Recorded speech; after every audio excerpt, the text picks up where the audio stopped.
দুর্গার মূর্তিটা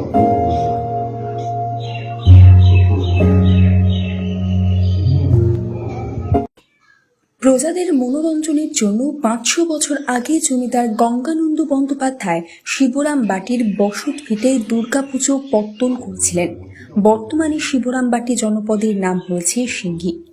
জমিদারের ইচ্ছায় 915 বঙ্গাব্দে অর্থাৎ 1508 খ্রিস্টাব্দে রথযাত্রার দিন গ্রামে দুর্গাপুজোর কাঠামোর পত্তন করে প্রজাদের মধ্যে দুর্গাপুজো শুরুর বার্তা দেওয়া হয়। দেবী আরাধনার শুরুর সময় থেকে আশপাশ গ্রামের বাসিন্দারা শিবরাম বাটির জমিদারের ঠাকুর দালানে পুজো দেখতে ভিড় জমাত। জমিদারি নেই, কিন্তু বন্দ্যোপাধ্যায় পরিবারের দুর্গাপুজো জাঁকজমকে ভাটা পড়েনি। এবারই নিয়ম হচ্ছে মেয়েরা মানে ঠাকুরের জোগাড় করা, নৈবেদ্য, তারপরে আমাদের বাড়ি আত্মীয় স্বজন সব আসে, সব ভোগ রান্না করে। এখানে ভোগ হয়, এখানে কুমারী পুজো হয়।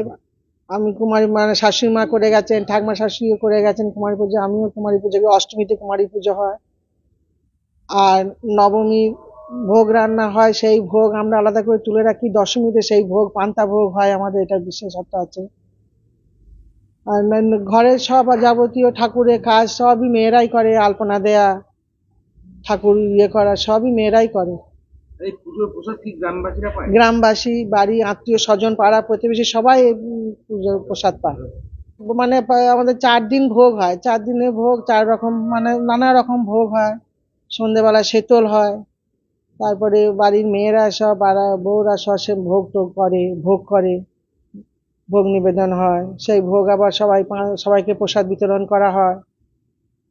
অনেক লোকজন প্রসাদ পায়। কি নাম আপনার? আমার নাম ঝুমা বন্দ্যোপাধ্যায়। সিঙ্গির বন্দ্যোপাধ্যায় পরিবারের পুজোর পরতে পরতে ইতিহাস জড়িয়ে আছে। কথিত আছে, বন্দ্যোপাধ্যায় পরিবারের এক তান্ত্রিক সদস্যের ডাকে সাড়া দিয়ে সাধক ত্রৈলঙ্গ স্বামী সুদূর বেনারস থেকে সিঙ্গি গ্রামে এসেছিলেন। তন্ত্র সাধক মঙ্গলানন্দ পুরী গোস্বামী এই দুর্গা দালানে পুজো করেছেন। পরম্পরা মেনে তন্ত্র মতে আজও এই পুজো হয়। এখানে ষষ্ঠী থেকে দুর্গা পুজোটা স্টার্ট হয়ে যায়। মানে পাঁঠা বলি, তারপরে আপনার এগুলো হয়। তারপরে আপনার কুমারী পুজো, সন্ধি পুজো, যেমন যেমন সিস্টেম সেইভাবে আমরা পুজোটা করে আসছি। কিভাবে শুরু হয়েছিল পুজো?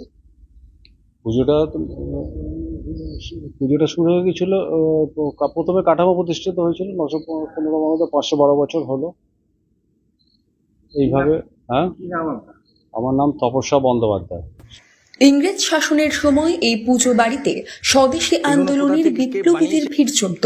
1929 খ্রিস্টাব্দে বন্দ্যোপাধ্যায় পরিবারের গৃহবধূ স্বাধীনতা সংগ্রামী শিবদাসী বন্দ্যোপাধ্যায়ের ডাকে বিপ্লবীরা ঠাকুর দালানে এসে পুজোয় অংশ নিয়েছিলেন।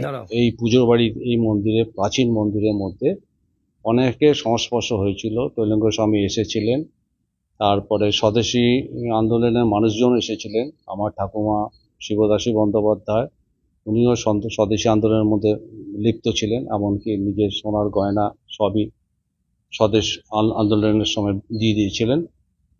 শোনা যায়, অর্থ কষ্টে ভোগা বিপ্লবীদের অর্থের যোগান দিতে একবার শিবদাসী বন্দ্যোপাধ্যায় ব্রিটিশ পুলিশকে বোকা বানিয়ে পুজোর মণ্ডপের মধ্যেই নিজের শরীর থেকে সমস্ত অলংকার খুলে বিপ্লবীদের হাতে তুলে দিয়েছিলেন। ঠাকুর দালানে দুর্গা প্রতিমার সঙ্গে 10 মহাবিদ্যার দেবদেবীদের মূর্তি স্থান পেয়েছে। আছে সাধক ত্রৈলঙ্গ স্বামী সহ পুরী বাবার মূর্তি। মন্দিরের শরীর জুড়ে আভিজাত্যের ছাপ সুস্পষ্ট।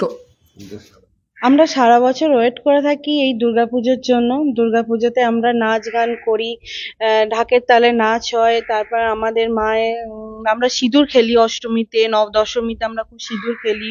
আমরা সারা বছরই এই জন্য ওয়েট করে থাকি, এবং আমাদের মা খুব জাগ্রত। আমাদের মায়ের প্রায় লীলা আমরা দেখতে পাই, কখনো নূপুরের আওয়াজ পাই, কখনো মানে বোঝানো যাবে না আমরা মায়ের কি কি অনুভব করতে পারি। আমরা জানি মা আছে, এবং সারা বছর মায়ের জন্য ওয়েট করে থাকি এই 4টে দিন। কি নাম আপনার? ব্রাহ্মী মুখার্জি। পৃথকভাবে ভক্তদের প্রসাদ গ্রহণে স্থান রাখা হয়েছে। সাতপুতুলের দেবী দুর্গার পুজোর বিশেষত্ব হল কুমারী পুজো সহ মহিলাদের অষ্টমী ও দশমী তিথিতে সিঁদুর খেলা।